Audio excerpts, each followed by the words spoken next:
الحمد لله نحمده ونستعينه ونستغفره ونؤمن به ونتوكل عليه ونعوذ بالله من شرور أنفسنا ومن سيئات أعمالنا من يهده الله فلا مضل له ومن يضلله فلا هادي له وأشهد أن لا إله إلا الله وحده لا شريك له وأشهد أن سيدنا ونبينا ومولانا محمدا عبده ورسوله أرسله بالحق بشيرا ونذيرا وداعيا إلى الله بإذنه سراجا منيرا أما بعد فأعوذ بالله من الشيطان الرجيم بسم الله الرحمن الرحيم شهر رمضان الذي أنزل فيه القرآن هدى للناس وبينات من الهدى والفرقان قال النبي صلى الله عليه وسلم وهو شهر أوله رحمة وأوسطه مغفرة وآخره عتق من النار أو كما قال رسول الله صلى الله عليه وسلم. شیخ الحدیث حضرت اقدس مولانا محمد زکریا صاحب کاندیلوی رحمۃ اللہ علیہ فرماتے ہیں کہ اس حدیث میں رمضان المبارک کے 3 حصے بنا دیے گئے. پہلا حصہ رحمت کا، دوسرا حصہ مغفرت کا، تیسرا حصہ دوزخ کی آگ سے آزادی کا. لیکن میرے نزدیک انسانوں کی 3 قسمیں ہیں، کیونکہ انسانوں کی پہلی قسم وہ ہے جو اللہ کے فرما بردار، دین و شریعت کے احکام کے پابند ہوتے ہیں. ایسے خوش نصیب انسانوں کے لیے رمضان المبارک کا مہینہ شروع ہی سے اللہ کی طرف سے رحمت بن کر آتا ہے. انسانوں کی ایک قسم وہ ہے جو نماز روزوں کا بھی پابند ہوتا ہے، اللہ اس کے طریقوں کو بھی پورا کرتا ہے، لیکن نفس اور شیطان کے بہکاوے میں آ کر کبھی اللہ کو ناراض کرنے والے کام، گناہوں کا بھی مرتکب ہوتا ہے. تو ایسے لوگوں کے لیے رمضان المبارک کا مہینہ تھوڑا بہت گزر جانے کے بعد اللہ تعالیٰ ان کے گناہوں کو معاف کرتا ہے. تو انسانوں کی اس دوسری قسم کے لیے رمضان المبارک کا کچھ حصہ نیکیوں میں گزارنے کے بعد بقیہ رمضان المبارک ان کے حق میں گناہوں کے معافی کا ذریعہ بنتا ہے. انسانوں کی تیسری قسم وہ ہے جو ہمیشہ اللہ کی نافرمانی کرتے رہتے ہیں، گناہوں پر مصر رہتے ہیں. تو ایسے لوگوں کے لیے بھی اللہ تبارک و تعالی اگر وہ رمضان المبارک کا اکثر حصہ نماز، روزہ، تراویح، توبہ استغفار کے ذریعے سے گزار دیتے ہیں تو تو اللہ تعالیٰ ان کے گناہوں کو بھی بخش دے کر دوزخ سے آزاد ہونے کا پروانہ عطا فرماتے ہیں۔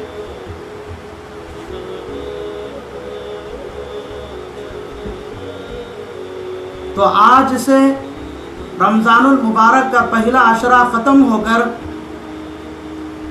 مغرب سے رمضان المبارک کا دوسرا عشرہ شروع ہو رہا ہے، یعنی رحمت کا عشرہ ختم ہو رہا ہے، مغفرت کا عشرہ شروع ہو رہا ہے۔ تو ایسے وقت میں میں تمام مسلمان بھائی اور بہنوں سے یہ درخواست کرنا چاہتا ہوں، چونکہ آج افطار کرنے کے بعد میں اور آپ مغفرت کے حصے میں جا رہے ہیں، اللہ میرے اور آپ کے گناہوں کو معاف کر رہا ہے۔ تو ایسے حالات میں مجھے اور آپ کو چاہیے کہ گناہوں کو چھوڑنے کا پکا عزم کر لے۔ بڑی بے غیرتی ہوگی کہ اللہ ہمارے گناہوں کو معاف کر رہا ہو، ایسے وقت میں ہم اس کی نافرمانی کرتے جائیں۔ اس لیے آج افطار سے پہلے ہم اللہ سے سچی اور پکی توبہ کریں اور دل کے اندر یہ پکا اور پختہ ارادہ کریں کہ ہم آج سے گناہوں کی زندگی چھوڑ دیں گے، طاعات اور عبادات والی زندگی گزاریں گے۔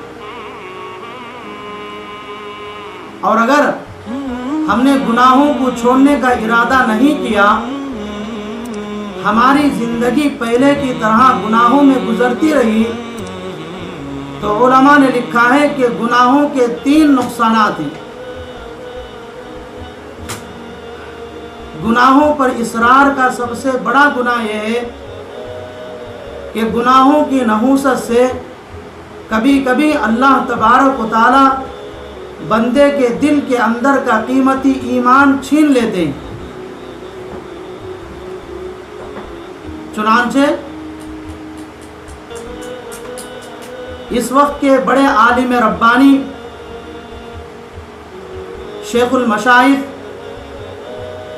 حضرت مولانا پیر ذوالفقار صاحب دامت برکاتہم فرماتے ہیں کہ ایک مسجد کا مؤذن تھا اور وہ ایک دن اذان دینے کے لیے مسجد کی سیڑھی چڑھ رہا تھا۔ اچانک اس کی نگاہ ایک پانی کے نل پر پڑی جہاں کچھ عورتیں پانی پکڑ رہی تھیں۔ ان عورتوں میں سے اس مؤذن کی نگاہ ایک نوجوان لڑکی پر پڑی اور اس پر ٹہر گئی۔ جب اس مؤذن کی نگاہ اس لڑکی کے اوپر پڑی تو اس لڑکی کی محبت دل میں آ گئی۔ اب وہ مؤذن اذان دینے کے لیے جانے کے بجائے وہ نیچے کی طرف اتر کر آیا اور سیدھا اس لڑکی کے پاس جا کر اس سے کہنے لگا، میں تجھ سے شادی کرنا چاہتا ہوں، کیا تو تیار ہے؟ وہ کہنے لگی، میں عیسائی گھرانے کی لڑکی ہوں، میرا باپ ابھی حیات ہے، وہی میرے شادی وغیرہ کا ذمہ دار ہے، آپ میرے باپ سے بات کر لیجئے، اگر وہ میری شادی تمہارے سے کرانے کے لیے تیار ہے تو مجھے کوئی اعتراض نہیں، میں تمہارے ساتھ شادی کرنے کے لیے تیار ہوں۔ چنانچہ وہ مسجد کا مؤذن اس لڑکی کے باپ سے جا کر ملا اور دل کا ارادہ سنایا کہ میں تمہاری لڑکی سے نکاح کرنا چاہتا ہوں۔ اس نے کہا، میں اپنی لڑکی سے تمہارا نکاح کرانے کے لیے ایک شرط ہے، وہ یہ ہے کہ تم اپنا دین اور اسلام چھوڑ دو اور عیسائیت قبول کر لو۔ چونکہ اس کے دل کے اندر اس لڑکی کی محبت آ چکی تھی۔ رسول اللہ صلی اللہ علیہ وسلم نے فرمایا، حب الشیء یعمی و یسم، کسی بھی چیز کی محبت آدمی کو اندھا اور بہرا بنا دیتی ہے۔ اب وہ اس لڑکی سے شادی کرنے کے لیے اپنا ایمان اور اپنا اسلام چھوڑنے کے لیے تیار ہو گیا۔ بالآخر وہ مرتد ہو کر اس لڑکی سے شادی کرنے کے لیے تیار ہو گیا۔ اس عیسائی نے کہا کہ ہمارا دھرم اور ہمارا طریقہ یہ ہے کہ ہم اپنے بچے اور بچیوں کی شادیاں اپنی عبادت گاہ گرجا گھر میں کرتے ہیں، چرچ میں کرتے ہیں۔ اگر تم کو میری بیٹی سے نکاح کرنا ہو تو ہمارے ساتھ چرچ چلو۔ پیر صاحب نے لکھا ہے کہ وہ اس لڑکی سے نکاح کرنے کے لیے گرجا گھر کی طرف چلا تو راستے میں اسے پتھر کی ٹھوکر لگی اور وہ ایک چیخ مار کر زمین پر گر گیا اور اس کی روح پرواز کر گئی۔ میرے عزیز اور بزرگوں، ذرا غور تو کیجئے، اللہ نے اس کو اپنے فضل سے مسجد کا مؤذن بنایا۔ رسول اللہ صلی اللہ علیہ وسلم نے مؤذن کی بڑی فضیلتیں بیان فرمائیں۔ چنانچہ ارشاد فرمایا، قیامت کے دن میدان حشر میں مؤذن کی گردن سب سے اونچی ہوگی اور مسجد کا امام سواری پر سوار ہوگا، اس سواری کی نکیل مسجد کے مؤذن کے ہاتھ میں ہوگی اور اس مسجد کے مصلی اس سواری کے پیچھے ہوں گے اور وہ مؤذن اس چھوٹے سے قافلے کو لے کر جنت کی طرف آگے بڑھے گا۔ بالآخر امام سے بھی پہلے، اس سواری سے بھی پہلے وہ مؤذن جنت کے اندر داخل ہوگا۔ ایک موقع پر رسول اللہ صلی اللہ علیہ وسلم نے فرمایا، جو آدمی اللہ کو راضی کرنے کے لیے مؤذنی کرے، یعنی اذان کے ذریعے سے لوگوں کو اللہ کے گھر بلائے، تو اس کے لیے جنت واجب ہو جاتی ہے۔ اور ایک موقع پر رسول اللہ صلی اللہ علیہ وسلم نے فرمایا، مؤذن جب اللہ کے گھر سے اذان دیتا ہے تو جتنی دور تک اس کی آواز پہنچتی ہے وہاں تک اللہ اس کی مغفرت پھیلا دیتے ہیں۔ اللہ نے اس بندے کو اپنی مہربانی اور اپنے فضل سے مؤذنی کے اس اعلیٰ مقام پر پہنچایا، لیکن وہ اپنے گناہوں کی نحوست سے ایمان اور اسلام ہاتھ سے کھو بیٹھا۔ اگر کوئی آدمی کسی ہندو کے گھر میں پیدا ہو جائے، اس کی ساری زندگی مندروں میں گھنٹی بجانے میں گزر جائے اور پھر اس کا کفر پر انتقال ہو جائے، تو کوئی تعجب کرنے کی بات نہیں، افسوس کرنے کی ضرورت نہیں ہے۔ اسی طرح کسی کی پیدائش عیسائی گھرانے میں ہو، عیسائی ماں کے گود میں اس کی پرورش ہو، اس کی ساری زندگی چرچوں میں گزرے اور وہ پھر عیسائیت پر مرے، تو اس پر افسوس کرنے کی ضرورت نہیں ہے۔ لیکن ایک انسان کی پیدائش اللہ نے مسلمان کے گھر میں پیدا کرے، مسلمان خاتون کے گود میں اس کی پرورش ہو، زندگی بھر مسجدوں میں اس کا آنا جانا رہے، سنے پر سہاگا پھر وہ اس مقام پر پہنچے کہ میدان حشر میں اس کی گردن سب سے اونچی نظر آنے لگے، ان ساری فضیلتوں کے باوجود جب وہ مر رہا ہے تو بے ایمان ہو کر مرے، یہ بڑے افسوس کی بات ہے۔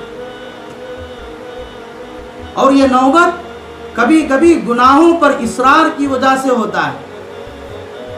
اس لیے آدمی کو چاہیے کہ گناہوں سے اپنی زندگی کو پاک اور صاف کرے، اور کبھی آدمی گناہوں کی وجہ سے اس کا ایمان چھن بھی نہ جائے تو دوسری اس سے کم سزا یہ ملے گی کہ اللہ تبارک و تعالیٰ گناہوں کی نحوست سے اس سے عبادات کی توفیق چھین لیتے ہیں۔ یہی وجہ ہے ہم اور تم ہر سال اس کا تجربہ بھی کرتے ہیں کہ رمضان المبارک کے مہینے میں لوگ طاعات کی طرف بڑھ چڑھ کر آتے ہیں، نماز روزے کے پابند ہوتے ہیں، شرابی شراب چھوڑ دیتا ہے، بے نمازی نمازی بن جاتا ہے، اللہ کا نافرمان فرما بردار بن جاتا ہے، یہاں تک کہ نوجوان رمضان المبارک کا احترام کرتے ہوئے اپنی سیونگ بھی نہیں کراتے۔ لیکن کیا بات ہے، جیسے ہی شوال اور عید کا چاند نظر آتا ہے تو یہ سارا مجمع رمضان میں نماز اور عبادت کیا ہوا یہ مجمع شوال کا چاند دیکھتے ہی عشاء کی نماز میں نظر نہیں آتا۔ حالانکہ آدمی کوئی کام 2-4 مرتبہ کرتا ہے تو اس کام کا عادی بن جاتا ہے، اور پھر اس کام کو کیے بغیر اس کو چین نہیں آتا۔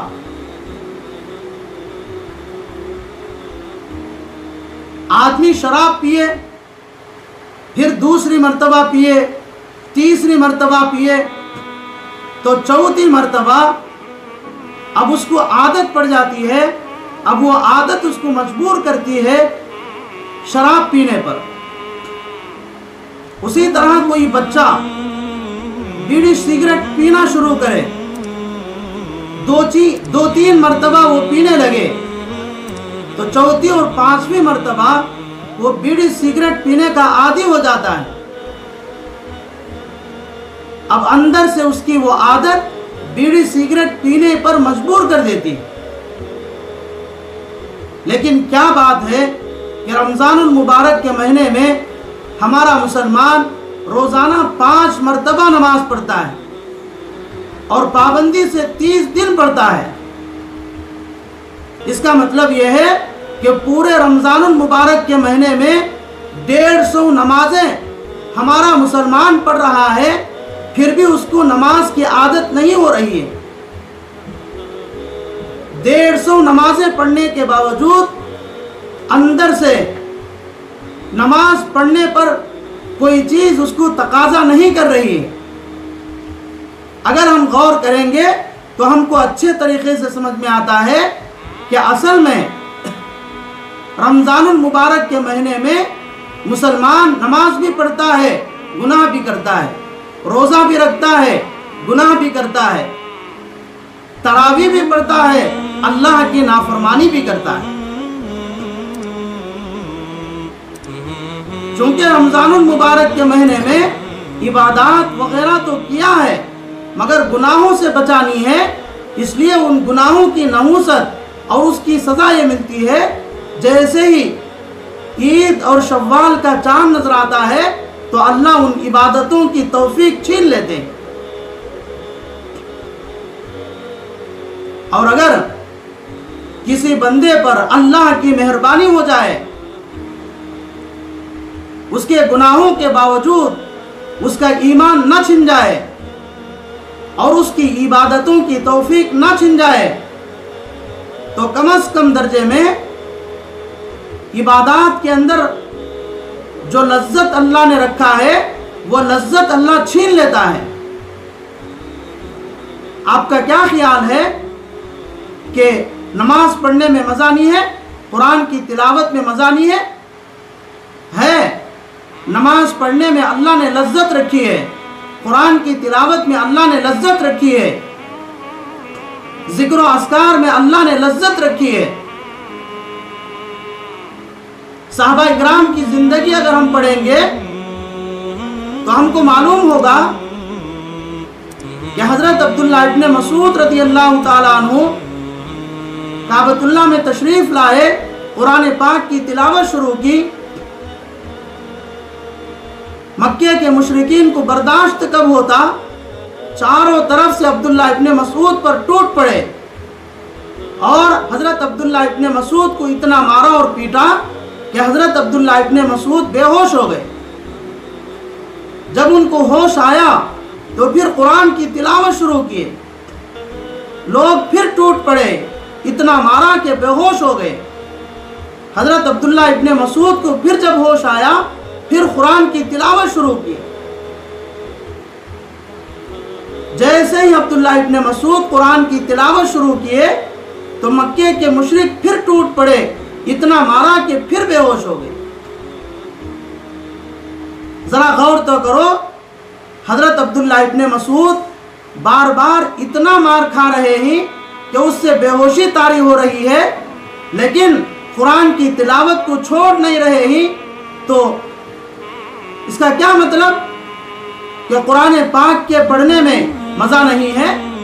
حضرت عبداللہ ابن مسعود کو قرآن پاک کی تلاوت کے اندر جو مزہ آ رہا ہے اس کے سامنے لوگوں کی مار پیٹ کی تکلیف ہیچ نظر آتی۔ اس لیے حضرت عبداللہ ابن مسعود ماروں کے باوجود، پٹائی کے باوجود قرآن کی تلاوت کو چھوڑنے کے لیے تیار نہیں۔ حضرت شیخ الحدیث مولانا زکریا رحمۃ اللہ علیہ نے حکایات صحابہ میں ایک واقعہ لکھا ہے۔ رسول اللہ صلی اللہ علیہ وسلم اپنے صحابہ کے ساتھ سفر پر ہی راستے میں ایک جگہ پڑاؤ ڈالا، رات کا موقع ہوا۔ رسول اللہ صلی اللہ علیہ وسلم نے صحابہ سے فرمایا، آج رات اس جماعت کی کون پہرہ داری کرے گا؟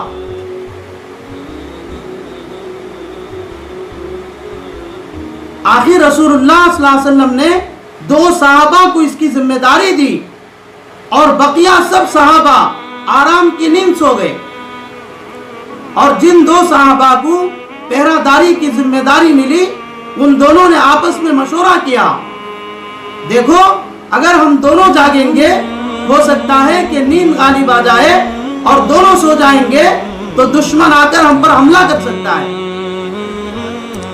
اس لیے بہتر یہ ہے کہ آدھی رات تک ایک سو جائے دوسرا جاگتا رہے، آدھی رات پر پہلا جاگ جائے اور جاگنے والا سو جائے۔ چنانچہ مشورے سے ایک صحابی سو گئے اور ایک صحابی جاگنے لگے۔ جاگنے والے صحابی نے سوچا میں جاگتے جاگتے وقت ضائع کیوں کروں، چلو 2 رکعت نفل نماز پڑھ لوں۔ نماز کی نیت باندھی،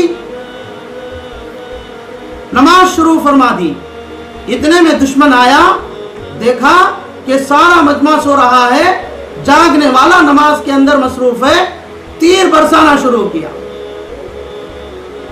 دشمن کی تیر جسم میں لگی اور جسم سے خون کے فوارے شروع ہوئے۔ دشمن دوسری تیر چھوڑا، تیسری تیر چھوڑا۔ وہ صحابی رسول تیر پر تیر کھاتے تھے مگر نماز توڑنے کے لیے تیار نہیں تھے۔ بالآخر نماز کو مختصر کی، نماز سے فارغ ہو کر کہنے لگے میں نے نماز میں سورہ کہف شروع کی تھی، دل چاہتا تھا کہ سورت کے ختم کرنے سے پہلے نماز کو ختم نہ کروں، لیکن اچانک مجھے یہ خیال آیا تیروں پر تیر لگتے جا رہے ہیں، جسم سے خون نکل رہا ہے، کہیں ایسا نہ ہو جسم میں کمزوری پیدا ہو جائے اور پھر رسول اللہ نے جو ذمہ داری دی ہے اس کو میں ادا کیے بغیر دنیا سے چلا جاؤں گا، اس لیے نماز کو مختصر کر دیا۔ ذرا غور کرنے کی ضرورت ہے کہ وہ صحابی رسول تیر پر تیر کھائے جا رہے ہیں مگر نماز ختم کرنے کے لیے تیار نہیں. کیا مطلب ہے؟ اگر اس نماز کے اندر ان کو لذت نہ ملتی تو وہ نماز کو اس طرح لمبی کرتے؟ میرے عزیز اور بزرگوں، اللہ نے نماز کے اندر لذت رکھی ہے، قرآن کی تلاوت میں مزہ رکھا ہے. دنیا کی چھوٹی سی چیزیں، نمک کے اندر لذت ہے، مرچ کے اندر مزہ ہے، اور بریانی کے اندر مزہ ہے، گوشت کے اندر مزہ ہے، ماؤس کے اندر مزہ ہے، پھل اور فروٹ کے اندر مزہ ہے. تو نماز اتنی بڑی اہم عبادت ہے، ہم کیسے سمجھ سکتے ہیں کہ وہ بے مزہ ہے؟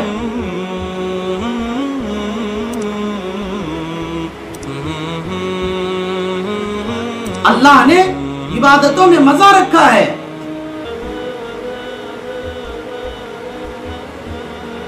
مگر چونکہ ہمارے دل بیمار ہیں، اس لیے عبادتوں کا مزہ ہم کو محسوس نہیں ہو رہا ہے. جیسے کسی کو بخار چڑھ جائے اور پھر اس کو بریانی کھلائے تو وہ بریانی اس کو کڑوی لگے گی. اس کا مطلب یہ نہیں ہے کہ بریانی کڑوی ہے، ڈبل کا میٹھا اس کو کڑوا لگے گا. اس کا مطلب یہ نہیں ہے کہ حقیقت میں وہ میٹھا کڑوا ہے، بلکہ بریانی بذات خود لذیذ ہے، ڈبل کا میٹھا لذیذ ہے. خرابی وہ جسم کے اندر بیماری بخار کی ہے. جس طرح بخار کے بیمار کو کھانے پینے کی چیزوں کا مزہ محسوس نہیں ہوتا، اسی طرح میں اور آپ گناہوں کے بیمار ہیں. اس گناہوں کی بیماری کی وجہ سے عبادتوں کی لذت محسوس نہیں ہو رہی ہے.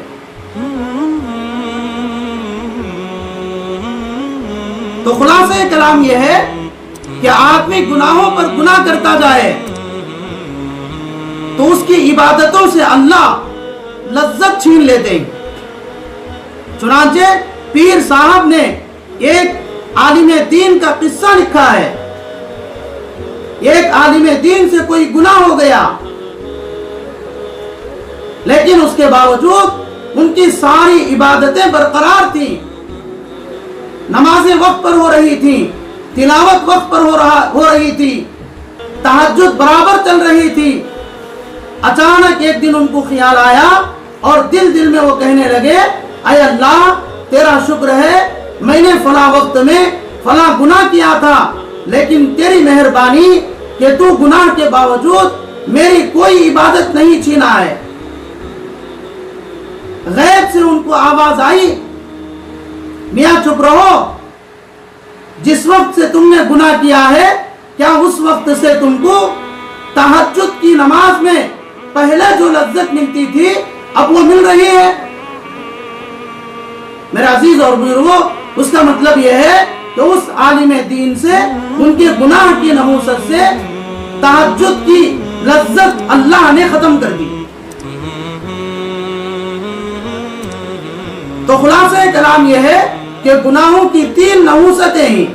کبھی تو گناہوں کے اصرار پر اللہ تبارک و تعالی ایمان جیسا قیمتی چیز اللہ چھین لیتے ہیں، اور کبھی ایمان نہ چھینے تو عبادتوں کی توفیق چھین لیتے ہیں، اور کبھی عبادتوں کی توفیق بھی نہ چھینے تو عبادتوں کے اندر جو لذت ہے اللہ اس لذت کو چھین لیتے ہیں. اس لیے تمام مسلمان بھائی اور بہنوں سے ہماری گزارش ہے کہ ہم نے بہت گناہ کر لیا. سود کھانے والے بہت سود کھا لیے، شراب پینے والے بہت شراب پی لیے، حسد اور کینہ رکھنے والے بہت سارا کینہ اور حسد کر لیے. اللہ کے لیے اپنے گناہوں کی معافی مانگے. اور آج چونکہ پہلا عشرہ ختم ہو کر دوسرا مغفرت کا عشرہ شروع ہو رہا ہے، پکی اور سچی نیت کرے کہ آج سے ہم کوئی گناہ نہیں کریں گے، نہ چھوٹا نہ بڑا. اللہ سے دعا ہے کہ اللہ تبارک و تعالی مجھے اور آپ کو مغفرت کا عشرہ شروع ہونے کی برکت سے گناہوں سے پاک اور صاف زندگی گزارنے کی توفیق عطا فرمائے اور گناہوں سے سچی اور پکی توبہ کرنے کی اللہ توفیق عطا فرمائے. آمین. وآخر دعوانا ان الحمدللہ رب العالمین.